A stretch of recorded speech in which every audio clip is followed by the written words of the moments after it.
அனைவருக்கும் வணக்கம். நான் Jeganathan KTV school YouTube channel. நம்ம சேனலில் உயர்கல்வி அட்மிஷன் மற்றும் வேலைவாய்ப்பு தகவலாம் பார்த்துட்ருக்குறோம். அந்த வரிசையில் இந்த வீடியோவில் மிக ஒரு முக்கியமான தகவல் என்னென்னு கேட்டிங்கன்னா, ஒரு ரிஜெக்ஷன் லிஸ்ட் ரிலீஸ் பண்ணிருக்காங்க டிஎன்ஏயூவில்.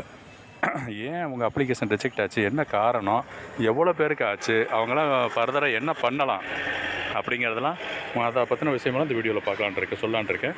இதுவரை நம்ம சேனல் சப்ஸ்கிரைப் பண்ணலாம் பண்ணிவிடுங்க. இந்த மாதிரி தகவலெல்லாம் ஷேர் லைக் பண்ணுங்கள். மறக்காமல் அந்த ஆல் நோட்டிஃபிகேஷன் பெல் பட்டனையும் ஆன் பண்ணி வச்சுருந்தீங்கன்னா இந்த அப்டேட்லாம் உடனுக்குடனே உங்களுக்கு வந்து சேரும். இந்த ரேங்க் லிஸ்ட்டு பார்க்குறீங்க இல்லையா, டிஎன்ஏயோ டிஎன்ஜேபியோ அண்ணாமலை யூனிவர்சிட்டி, அதே போல் தான் அந்த ப்ராசஸ்ஸு, அதே வெப்பேஜ் தான். போனீங்கன்னா இந்த டிஎன்ஏயோ லெஃப்ட் சைடில் கொடுத்துருக்கு இல்லையா, அதில் பாருங்களேன், இந்த லாஸ்ட்டு கொடுத்துருக்கு. லாஸ்ட்டு என்ன சொல்லியிருக்கு, ரிஜெக்ஷன் லிஸ்ட் அப்படின்னு கொடுத்துருக்காங்க பாருங்கள். TNAU errata rejection list 2024. அதுதாங்க ரொம்ப முக்கியமானது. ஜஸ்ட் அதில் ஓப்பன் பண்ணுங்கள். ஒரு பிடிஎஃப் ஃபைல் ஓப்பன் ஆகணும். ஸோ எவ்வளோ பேருக்கு இது வரைக்கும் ரிஜெக்ட் ஆயிடுச்சு அப்படின்னு சொன்னால், நான் கவுண்ட் பண்ணி பார்த்ததில் கிட்டத்தட்ட ஒரு 365 பேருக்கு ரிஜெக்ட் ஆகிருக்கு. அது ஏன் ரிஜெக்ட் ஆகிருக்கு அப்படின்றதையும் சைடில் கொடுத்துருக்காங்க பாருங்களேன். இந்த ஃபஸ்ட்டு அப்ளிகேஷன் நம்பரோடு போட்டிருக்காங்க. ஏஜ் பார் ஆகிடுச்சு அப்படின்னு சொல்லியிருக்கு. ஏஜ் பார் அப்படின்றது ஒன்றும் பாசிட்டிவ் ப்ளஸில் போயிருக்கலாம், இல்லைனா அண்டர் ஏஜாக இருக்கலாம். அதை பார்த்துங்க. மேக்ஸிமம் ஏஜ் லிமிட் தான் சொல்லியிருந்தாங்க. அது முடிஞ்சிருக்கும். ஓகேங்களா, அது ஒரு கேட்டகரி. அடுத்ததாக ஒரு அப்ளிகேஷன் நம்பர் பாருங்களேன்.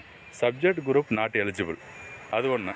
இந்த சப்ஜெக்ட் குரூப் நாட் எலிஜிபிள் அப்படின்னா என்னது, அந்த அக்ரிகல்ச்சர் கோர்ஸுக்கு ரிலவெண்ட் சப்ஜெக்ட் இருக்காது. இல்லைனா நீங்கள் என்ன சப்ஜெக்ட் கோர்ஸ் படிக்கணும்னு நினச்சிங்களோ அந்த கோர்ஸுக்கு ரிலவெண்ட்டாக நீங்கள் சப்ஜெக்ட் எடுக்கலை, +2 படிக்கலைன்னு அர்த்தம். அப்புறம் இன்னொரு எரர் எப்படின்னு பாருங்களேன்.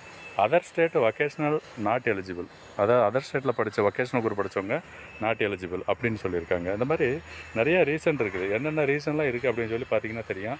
லெஃப்ட்டில் உள்ளது ஃபுல்லாக அந்த அப்ளிகன்ஸு லிஸ்ட்டு, ரைட்டில் பார்த்தோம்னா நம்ம இதில் இருக்குது சப்ஜெக்ட் குரூப்போடு சொல்லியிருக்காங்க என்னென்ன எரர் அப்படின்னு சொல்லிட்டு. அதையும் நீங்கள் செக் பண்ணி பாருங்கள் இருக்கிறது. ஸோ இது என்ன ரீசன் அப்படின்றத நீங்கள் தெரிஞ்சுக்கணும் இருக்குது. அப்புறம் பார்த்தீங்கன்னா இன்னொருத்தருக்கு ஃபெயில்டு இன் குவாலிஃபைங் சப்ஜெக்ட், என்ன சப்ஜெக்ட் எலிஜிபிள் வேணுமோ அதில் ஃபெயிலாக இருக்காருன்னு சொல்லியிருக்காங்க. அது ஒன்று. இந்த மாதிரி மொத்த லிஸ்ட்டை படித்து பாருங்கள், உங்களுக்கு தெரிஞ்சுக்கலாம் ஏன் ரிஜெக்ட் ஆகிருக்குன்னு சொல்லிட்டு. சரி, இப்போ இவங்களாம் என்ன பண்ணலாம் அடுத்து, அது ஒன்று இருக்குது இல்லையா. அடுத்த ஒரு ஆக்ஷன் எடுக்கலாம். அவங்களுக்கு ஒரு வாய்ப்பு கொடுத்துருக்காங்க. என்ன வாய்ப்பு அப்படின்னு கேட்டிங்கன்னா, லாஸ்ட்டில் கொடுத்துருக்காங்க.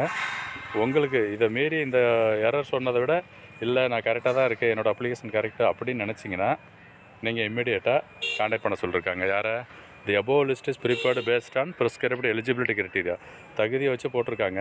இதில் ஏதாவது நீங்கள் கிளைம் பண்ணணும், என்னோடய கேண்டிடேச்சர் கரெக்டு தான் அப்படின்னு நினச்சிங்கன்னா அந்த கான்டாக்ட் பண்ண சொல்லியிருக்காங்க. UG admissions@tnu.ac.in அப்படி ஒரு வெப்சைட்டுக்கு வித் ப்ரூஃபோட. அது லாஸ்ட் டேட் பார்த்தீங்கன்னா இன்றைக்கி தான் 26/6/2004 சாயந்தரம் 5 மணிக்குள்ளே. இன்னும் டைம் இருக்குது 3 மணி நேரம். அதுக்குள்ளார பாருங்கள், அப்ளை பண்ணிவிடுங்க இமீடியேட்டாக. உங்களுக்கு ஏதாவது டவுட்ஸ் இருந்துச்சுன்னா. தேங்க்யூ.